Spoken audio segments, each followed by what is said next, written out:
Պարոն Մանուկյան, ձեր կարծիքով այսօր դատարանը ինչ որոշում կկայացնի եւ ինչու եք գտնում, որ Սամվել Կարապետյանը քաղբանտարկյալ է։ Հարցի վերջից կամ լավ, հա, Սամվել Կարապետյանը քաղբանտարկյալ է, որովհետեւ կա Եվրոպայի խորհրդի խորհրդարանական վեհաժողովի բանաձևը, ըստ այդ բանաձևի Եվրոպայի խորհրդի խորհրդարանական վեհաժողովը պատրաստել է չափորոշիչներ եւ այդ չափորոշիչների համաձայն բոլոր չափորոշիչներով նրա գործը եւ նրա նկատմամբ մեկնարկած քաղաքական հետապնդումը եւ այն ինչ որ իրավապահ եւ դատաիրավական մարմիններն են անում համընկնում է այդ բոլոր չափորոշիչներին։ Այսինքն ես երբ որ ասում եմ որ Սամվել Կարապետյանը կամ Միքայել Սրբազանը քաղբանտարկյալներ են, ես ելնում եմ Եվրոպայի խորհրդի խորհրդարանական վեհաժողովի չափորոշիչներից։ Միջազգային չափանիշները նաեւ ասում են որ անձը ինքը կարող է ինքն իրեն ճանաչել քաղբանտարկյալ եւ համարվել քաղբանտարկյալ, ըստիալ պարագայում ես առաջնորդվում եմ այդ չափանիշներով։ Ինչ է սպասվում այսօրվա դատարանում։ Ես կարծում եմ, որ այն նոր մեղադրանքը, որ ավելացվել է, որը բացարձակապես կապ չունի իրողությունների հետ, այն արվել է մի բանի համար, որ եւս 2 ամսով հնարավորություն ունենան երկարացնելու, որովհետեւ ըստ էության այս միջին ծանրության հոդվածով որով որ առաջին անգամ նա կալանավորվել է։ Գիտեք, ել չէին կարանել մի քիչ, այսինքն մենք գործին ես չեմ նայում իրավաբանորեն, որ ասեմ չէին կարա այս դատավորը լավն է, մյուսը վատն է։ Ես բացարձակապես այդ մոտեցումներով չեմ առաջնորդվում, որովհետև կա մի համակարգ, որի գլխին կանգնած է երկրի գործադիր իշխանությունը։ Եթե վարչապետը կարող է SMS-ով աշխատանքից հեռացնել բարձրագույն դատական խորհրդի նախագահին, դա նշանակում է, որ բարձրագույն դատական խորհրդի նախագահը ինքն է։ Եվ դա նշանակում է, որ նաև քննչական ինստիտուտների ղեկավարն է ինքը, եւ բոլոր ինչքան ինստիտուտներ կան Հայաստանում, պետական նկատի ունեմ, որոնք պետք է բնույթով լինեին անկախ, այդ բոլոր ինստիտուտները ինքն է ղեկավարում։ Հետեւաբար ակնկալել, որ այս պահին դատարանը այլ որոշում կկայացնի, անկեղծ ես չեմ ակնկալում։ Պարոն Մանուկյան, վարչապետ Փաշինյանը գրառում արեց Սամվել Կարապետյանի հարցազրույցից հետո, որ սա ձեր համար նիժնի տապռը չի, պետության համաբերանները կմնա ու դրանից հետո ձերբակալեցին Սամվել Կարապետյանին։ Սա ուղղորդում է վարչապետի կողմից, թե ուղղորդում չէ։ Ու ինչ, եթե մենք իրապես իրավական երկրում ապրեինք, նման ուղղորդման համար այդ պաշտոնյային ինչ պատիժ էր հասնում։ Ուրեմն միայն այդ օրվա գրառումները, մի գրառում չի եղել, մի շարք գրառումներ եղել, միայն այդ օրվա գրառումները բավարար են, որ այս գործը Հայաստանի Հանրապետությունը պարտվի եվրոպական դատարանում։ Բայց կա մի հատ կարևոր բայց, երբ պարտվի։ 2 տարի անց, 3 տարի անց, 1 տարի անց, երբ իշխանությունը միշտ տվյալ պահին լուծում է իր առօրեական խնդիրը։ Բնականաբար այդ բոլոր գրառումները ցուցմունք են ընդդեմ Հայաստանի Հանրապետության, երբ որ կքննվի Կարապետյանն ընդդեմ Հայաստանի Հանրապետության գործը մարդու իրավունքների եվրոպական դատարանում։ Այլևս դրանք կցված են, դրված են գործի մեջ, յուրաքանչյուր եվրոպական դատարանի դատավոր, որ կկարդա դա, ցնցված կլինի, որ ոնց կարող է նման բան լինի։ Էլի հրահանգել կա, չէ՞, էլի են հրահանգում, բայց դա մարդիկ չեն տեսնում։ Դա հեռախոսազանգով արվում, չգիտեմ, մեկին կանչում են իրենց մոտ, ասում են գնա,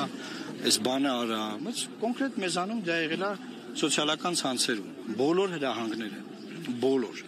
Եվ դրա համար այս ամեն ինչը արձանագրված է եւ Հայաստանը այլևս ունի քաղբանտարկյալներ իր բանտերում, դրանգում արած սա նաեւ տնտեսական ներդրումային միջավայրի վրա ազդեցություն ունենալու բազմաթիվ, սա բազմաշերտ process է։ Ինչ եք կարծում, հրահանգ կա դրա համար է գործը մակագրվել Վահե Դոլմազյանին, որովհետև փաստաբանների շրջանում, ինչպես հայտնում են, այդքան էլ լավ համբավ չունի դատավորը։ Իսկ կներեք փաստաբանների շրջանում որ դատավորները լավ համբավ ունեն։ Օրինակ ես չեմ ուզում մասնավորեցնել, որ կա դատավոր, որ կարող է այսօր չանել են ինչ որ կանի X դատավորը։ Ես չեմ կարծում, որ այդ մասնավորությունը ճիշտ է, ես ինքս երբ որ փաստաբանությամբ եմ զբաղվել, ես հասկանում եմ, ես ասում եմ, Ժողովուրդ ջան, բարձրագույն դատական իշխանությունը այսօր գտնվում է Նիկոլ Փաշինյանի ենթակայության տակ։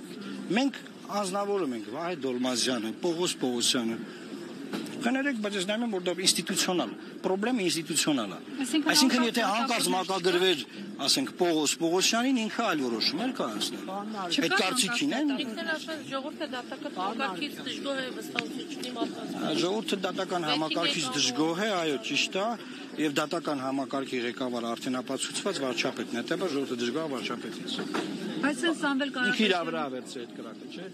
Ինքն է ԲԴԽ նախագահ ազատում որոշում ունենալ։ Հետաբար այդ կրակը իր վրա վերցրեց, ինքն է դարձել պատասխանատու։ Պարոն Մարուկյան, Իր գործողություններով։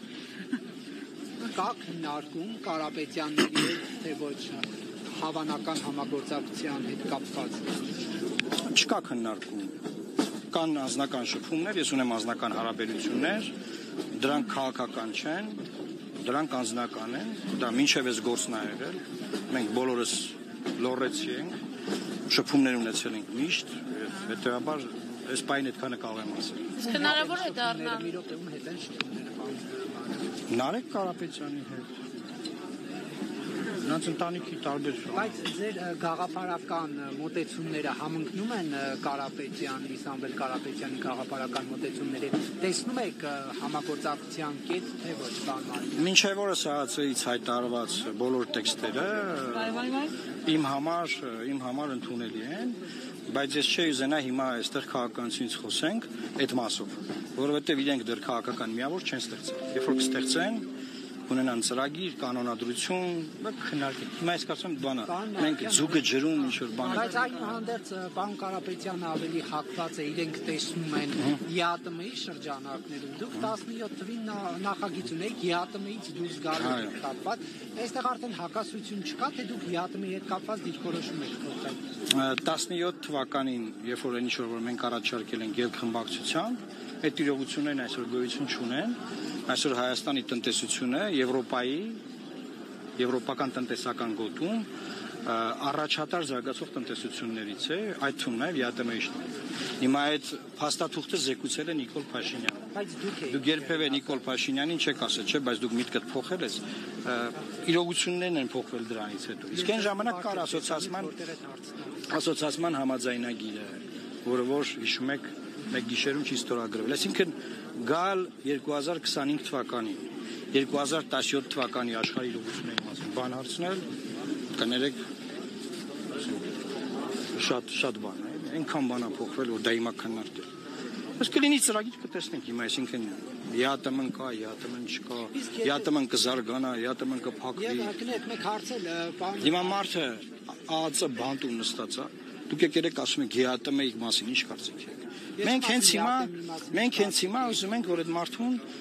ազատ արձակեն, Հայաստանի վրայից քաղբանտարկյալ ունենալու խարանը մաքրվի, մեր երկիրը իրապես ունենա ինստիտուտներ,